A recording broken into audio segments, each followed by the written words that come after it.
আয়োজনে উপস্থিত মান্যবর সম্মানিত মহাসচিব ডক্টর আল্লামা আব্দুল্লাহ আল মারুফ সাহেব, উপস্থিত যুগ্ম মহাসচিব উপাধ্যক্ষ আল্লামা আবুল কাসেম মোহাম্মদ ফজলুল হক, উপস্থিত যুগ্ম মহাসচিব আল্লামা মাসুদ হোসাইন আল কাদেরী এবং বিভিন্ন উলামায়ে কেরাম। প্রচণ্ড রৌদ্র, আপনারা এই রোদের ভিতরে প্রিয় নবীর মহাব্বতে আল্লাহর সন্তুষ্টি অর্জনের উদ্দেশ্যে প্রিয় নবীর আগমনকে শুভেচ্ছা স্বাগতম জানাবার জন্য আজকের এই আনন্দ র্যালি মিছিলে উপস্থিত হয়েছেন। আল্লাহ পাক এই কোরবানিকে কবুল করবে ইনশাআল্লাহ। আমরা ঈদে মিলাদুন নবীর এই আনন্দ মিছিল কেন করছি?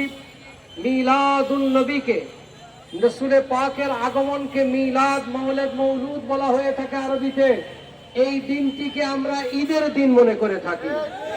এজন্য এই দিনটিকে আনন্দের দিন মনে করে আনন্দ করার জন্য শরীয়তের কায়দায় যত রকমের বৈধতা রয়েছে, সব বৈধতার আলোকে সারা পৃথিবীতে পূর্বের তামাম আইম্মায়ে কেরাম থেকে শুরু করে বর্তমান সবাই এই দিনটিকে ঈদের দিন মনে করে থাকেন।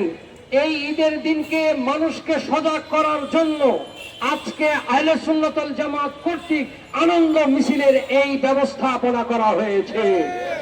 আমরা সরকারের কাছে দাবি জানাবো, এবার যেন ঈদে মিলাদুন নবীতে কোন রকমের দুর্বলতা দেখানো না হয়।